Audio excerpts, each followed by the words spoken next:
బహుజనుడా నీ ఓటు విలువ తెలుసుకో. బహుజనులు రాజకీయంగా ఎదగాలని కరపత్రాలను విడుదల చేస్తున్న బహుజన సంఘాల నాయకులు రామతీర్థం అమరేష్ మాదిగ, మాలమనాడు నరసప్ప. కర్నూలు జిల్లా ఎమ్మిగనూరు స్థానిక ఎన్ఏపీ కార్యాలయం ఆవరణ నందు నవ్యాంధ్ర ఎంఆర్పీఎస్ కర్నూలు జిల్లా మహిళా అధ్యక్షురాలు కదిరికోట బతుకమ్మ ఆధ్వర్యంలో పత్రికా సమావేశం ఏర్పాటు చేసి ప్రస్తుత సార్వత్రిక ఎన్నికల్లో బహుజనులు రాజకీయంగా మీ దారి ఏటు కరపత్రాలను విడుదల చేశారు. ఈ సందర్భంగా బహుజన ఐక్యవేదిక సంఘ కన్వీనర్లు రామతీర్థం అమరేష్, నరసప్పలు మాట్లాడుతూ తమ బాధ్యతగా కర్నూలు జిల్లాలో గ్రామాన తిరుగుతూ ఓటుపై చైతన్యం కల్పిస్తూ బహుజనులు రాజ్యాధికారం అధిరోహించాలని బహుజనుల రాజకీయ సదస్సులను కర్నూలు జిల్లాలో నిర్వహించి మాట్లాడారు. ఈ కార్యక్రమంలో నాయకులు ప్రసన్నకుమార్, ముక్కరన్న, వీరయ్య, జాలవడి రంగన్న, కనకవీరుడు విజయ్, సిహెచ్ రాజు, జీవన్ రెడ్డి, షేక్ షావలి ఓసారి మనకి స్వాతంత్రం వచ్చినప్పటి నుంచి నేటి వరకు గణాంకాలను పరిశీలిస్తే 1947 మొదలుకొని 2024 వరకు ప్రధానమంత్రుల జాబితా చూస్తే ఏ ఒక్కడు ఎస్సీ లేదు, ఏ ఒక్కరు బీసీ లేరు, ఏ ఒక్కరు మైనారిటీ లేరు. అంటే మీరు ఇక్కడే అర్థం చేసుకోవండి. మరి ఒకసారి భారతదేశ చరిత్రను మనం పరిశీలిస్తే వేల సంవత్సరాల నుండి ఎస్సీ ఎస్టీ బీసీ మైనారిటీలు శూద్రులుగా పరిగణిస్తూ ఆస్తికి దూరమైనారు, సమానత్వానికి దూరమైనారు. ఎన్నో బాధలు పడుతూ మరి కొంతమంది ప్రజాస్వామ్యవాదులు, కొంతమంది సాంఘిక ఉద్యమకారులైన మహాత్మా జ్యోతిరావు పూలే గారు, పెరియార్ గారు, ఛత్రపతి సాహు మహారాజ్ గారు, బాబాసాహెబ్ అంబేద్కర్ గారు, మరి అదేవిధంగా బాబు జగ్జీవన్ రామ్ గారు, కాన్సీరామరావు గారు లాంటి మహానుభావులు ఎంతో ఎన్నో ఉద్యమాలు చేసి మనకు ఓటు హక్కులను కల్పిస్తే ఈరోజు మనం ఓటును ఏ విధంగా వాడుకుంటున్నామో బహుజనులు ఒకసారి ఆలోచించాలి. ఆంధ్రప్రదేశ్ చరిత్ర, ఉమ్మడి ఆంధ్రప్రదేశ్ చరిత్ర తీసుకుంటే నేటి వరకు ఒక్కరు కూడా బీసీ ఎస్టీ మైనారిటీ వర్గాలు ఒక్కరైనా ముఖ్యమంత్రి ఉన్నారా అని ఆలోచన చేయండి. ఉంటే వెలములు ఉంటారు, ఉంటే బ్రాహ్మణులు ఉంటారు, ఉంటే రెడ్లు ఉంటారు, లేకపోతే కమ్మలు ఉంటారు. ఏమయ్యా, దేశ జనాభాలో బీసీల సంఖ్య 50% పైచిలుకుంది. మరి ఏ ఒక్క ముఖ్యమంత్రి కాలేదు. కారణం ఏది? మరి కారణం ఉంది. ఏదంటే ఎస్సీ ఎస్టీ బీసీలకి విద్య లేదు, సామాజికంగా ఆర్థికంగా రాజకీయంగా వెనుకబడి ఉన్నారు. ఆనాటి గ్రంథాలు మనల్ని ఏ విధంగా వెనుకబడినామో నేటికి కూడా అదే విధంగా మనము విద్యకు దూరమై నిరక్షరాస్యులుగా ఉంటూ మరి రాజకీయం వైపు రాలేకపోతున్నాము. ఖచ్చితంగా ఈ దఫా ఎన్నికల్లో ఆంధ్రప్రదేశ్ ప్రజలు గుర్తించాలి, తెలుసుకోవాలి, రాజ్యాంగాన్ని తెలుసుకోవాలి.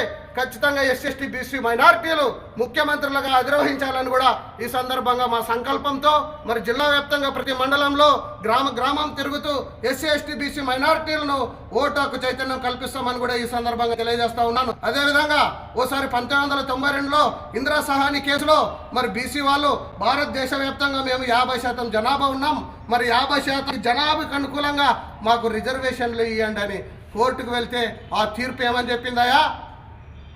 భారతదేశ వ్యాప్తంగా రిజర్వేషన్లు 50% మించకూడదని చెప్పింది. అందులో 7% ఎస్సీలకు ఉన్నాయి, 12% ఎస్టీలకు ఉన్నాయి, మరి మిగతావి 11% వేరే కులస్తులకు ఉన్నాయి, బీసీలకు ఉన్నాయి. 15% ఎస్సీలకి, 27% బీసీలకి, 11%, 12% ఎస్టీలకు ఉన్నాయి. అక్కడే 49% ఉంది.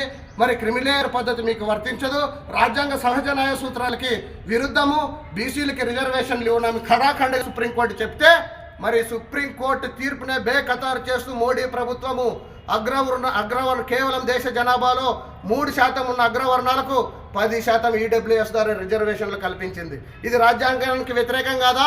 ఓసారి ఎస్సీ ఎస్టీ బీసీలు గ్రహించాలి. వాళ్ళ చేతిలో అధికారం ఉంది కాబట్టి వాళ్ళ జాతికి 10% రిజర్వేషన్లు తెచ్చుకున్నారు. మరి మన చేతిలో రాజ్యాధికారం లేదు, బానిసలుగా ఉంటున్నాం.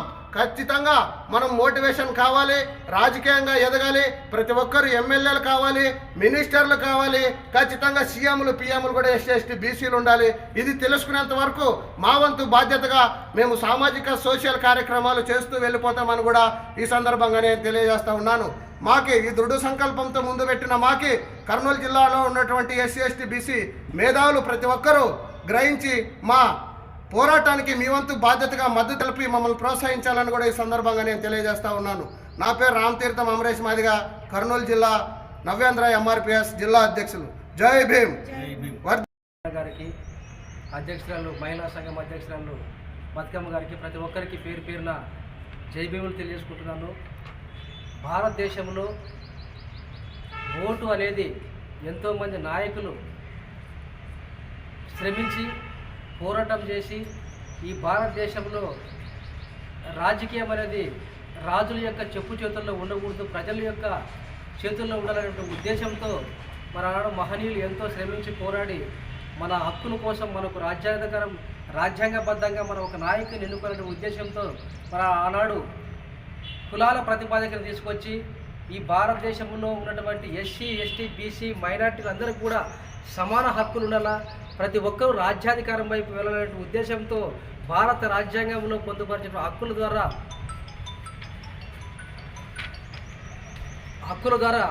నాయకులుగా ఎదగాల, తద్వారా ఈ భారతదేశాన్ని పరిపాలించాలనే ఉద్దేశంతో భారత రాజ్యాంగంలో ఓటు మరి అలాగే రిజర్వేషన్ పరంగా రాజకీయంగా ఎదగాలనే ఉద్దేశంతో నాయకులు ఆనాడు ఓటు హక్కును ప్రవేశపెట్టడం జరిగింది.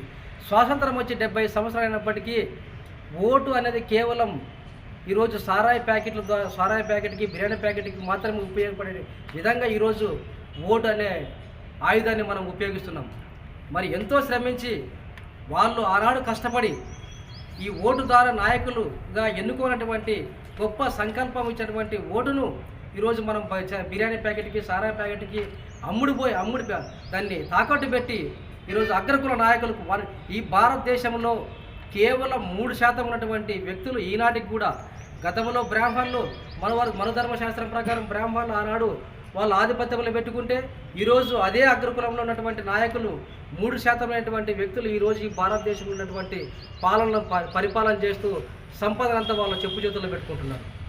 ఈరోజు భూస్వాములుగా వాళ్ళే ఉన్నారు, కాంట్రాక్టులుగా వాళ్ళే ఉన్నారు, పరిశ్రమలు వాళ్ళ చేతిలో ఉన్నాయి, పెట్టుబడిదారులు వాళ్ళ చేతిలో ఉన్నారు. మరి ఇన్ని రకాలుగా ఈ కేవలం దీని అంతటి కారణం ఏమంటే ఓటు అనేటువంటి ఆయుధం. ప్రజాస్వామ్యబద్ధంగా ఈరోజు రిజర్వేషన్ పరంగా ఎస్సీ, ఎస్టీ, బీసీ మైనార్టీలకు సమానంగా ఈ రాజ్యాధికారంలో ఏవైతే పొందుపరిచిన దాని ద్వారా అందరికీ సమానంగా ఓటు కానీ మరి అందులో పొందుపరిచిన రిజర్వేషన్ పరంగా నాయకులను ఎన్నుకుంటే ఈరోజు ఈ పెట్టుబడిదారు వ్యవస్థ అందరూ కూడా అందుబాటులో ఉండేటువంటి చరిత్ర. అయితే ఈరోజు అది కనపడట్లేదు, కేవలం కొద్ది మందికే అది ఓటు అనేది వెళ్ళిపోయింది. కాబట్టి ఆ కొద్ది మంది చేతిలో ఉన్నటువంటి సంపదను ప్రజలందరికీ రావాలంటే మనందరం కూడా భారత రాజ్యాంగంలో పొందుపరిచేటువంటి రాజ్యాధికారం ప్రకారం మనం అందరం కూడా రాజ్యాధికారంగా చైతన్యవంతం కావాలి. అలా జరగడం లేదు. ఈ 3% ఉన్నటువంటి వాళ్ళే పరిపాలన చేస్తూ ఉంటారు, శాసిస్తున్నారు. కాబట్టి ఈ శాసన విధానాన్ని మనం మార్చాలా, ఇప్పటికైనా మేలుకోవాలా. కాబట్టి ఇప్పుడు ఎలక్షన్ స్టంట్ నడుస్తూ ఉంది. గ్రామాల్లోనా పట్టణాల్లోనా చదువుకున్నటువంటి మేధావులు ఎంతోమంది ఉన్నారు. ఈ మేధావి వర్గం కూడా ముందుకు రావాలని చెప్పేసి కోరుకుంటూ, ఈ ఓటు అనేది ప్రతి ఒక్కరికి హక్కు.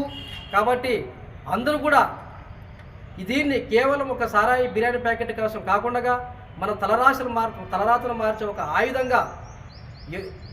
ఆయుధంగా తీసుకొని మనం అందరం కూడా ఒక శక్తివంతంగా ముందుకు పోవాలని చెప్పేసి ఈ ఓటుని మనం అందరం ఒక మంచి నాయకుడిని, మంచి పాలకుని ఎన్నుకునే విధంగా ఈ ఓటును మనం సద్వినియోగం చేసుకొని ఒక భవిష్యత్తులో రాబోయే రోజుల్లో మంచి పరిపాలన అందించేటువంటి నాయకుని ఎన్నుకునే దిశగా మేము ఈరోజు ఎమ్మెల్యేరు పట్టణంలో ఈరోజు కరపత్రం రిలీజ్ చేస్తూ గ్రామంలో ఉన్నటువంటి ప్రతి గ్రామంలో మా యొక్క ఈ చైతన్యం ద్వారా ప్రజలను మోటివేషన్ చేస్తూ ఈ ఓటు అనే ఆయుధాన్ని తెలియజేస్తూ, అలాగే బహుజనులు కూడా ఇటువైపు ఈ రాజ్యాధికారం వైపు రావాలనే ఉద్దేశంతో ప్రతి గ్రామంలో మేమందరం కూడా ఒక టీముగా తయారై ప్రతి గ్రామంలో తిరుగుతూ ఈ ఓటు యొక్క విలువను తెలియజేస్తూ ముందుకు పోతున్నాం. కాబట్టి మా పోరాటంలో మరి ఎస్సీ, ఎస్టీ, బీసీ మైనార్టీలు అందరూ కూడా భాగం కావాలని చెప్పేసి మాకు చేయూతలు అందించి మాకు సహాయ సహకారాలు అందించాలని చెప్పేసి కోరుకుంటూ ఈ అవకాశం కల్పించిన ప్రతి ఒక్కరికి తెలియజేసుకుంటాం. జై భీమ్.